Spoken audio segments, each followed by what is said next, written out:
That's Dutch for hello, according to our bulb supplier. Welcome to this week's episode of Growing at Reiman Gardens.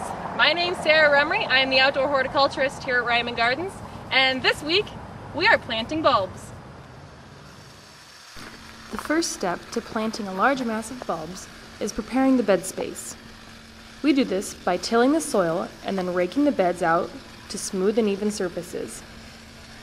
Tilling the beds increases the air space in the soil, allowing it to dry out.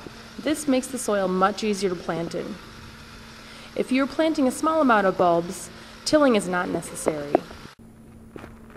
Once the beds are prepared, we like to space all of our bulbs out before planting. This allows us to make adjustments if needed to the amount or positions of the bulbs before they are planted. For a nice full display, we recommend multiple rows for added depth and a bulb spacing of 4 to 8 inches, depending on the type of bulb. Once the bulbs are laid out and the final OK is given, planting commences. Each type of bulb likes to be planted at a particular depth. We plant daffodils at 8 to 10 inches, tulips at 6 to 8 inches, hyacinths at 4 to 6 inches, and crocus at 3 to 4 inches. When bulbs are planted, they must always be placed with their tops up. The top of the bulb is the top of the teardrop, and this is where the flower and leaf shoots emerge in spring. It's important when planting your bulbs to throw away the bad ones, as they won't produce a nice flower next year, and you can see the difference between the good bulb and the bad bulb.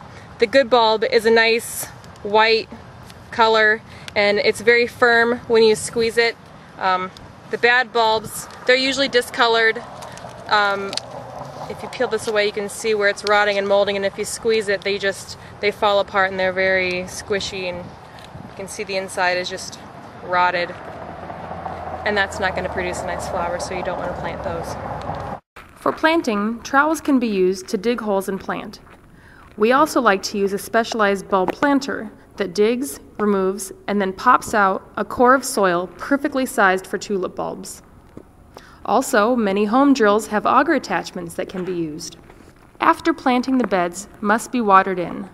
This not only provides moisture to the bulb for growth, but also causes the soil to shift, filling up air pockets and creating a nice snug bed for the winter. In Iowa, bulbs are typically planted in October. This is because the bulb's growth cycle requires warm temperatures for initial root formation, colder temperatures for dormancy, and another cooler, warm temperature for shoot and flower formation. Depending on the type of flowering bulb, the required cold dormancy period is generally between 13 and 20 weeks. Some bulbs are a particular favorite of deers and rodents, and a nice snack for them during the winter time, particularly tulips. One way to combat this is by using chemicals such as Ropel and dipping the bulbs before planting. This gives the bulb a bitter taste, making it undesirable for the animal. Another method that you can do is planting the tulip bulbs with a type of bulb that the animals don't prefer, such as a daffodil or a hyacinth. I hope you enjoyed this week's episode of Growing at Reiman Gardens.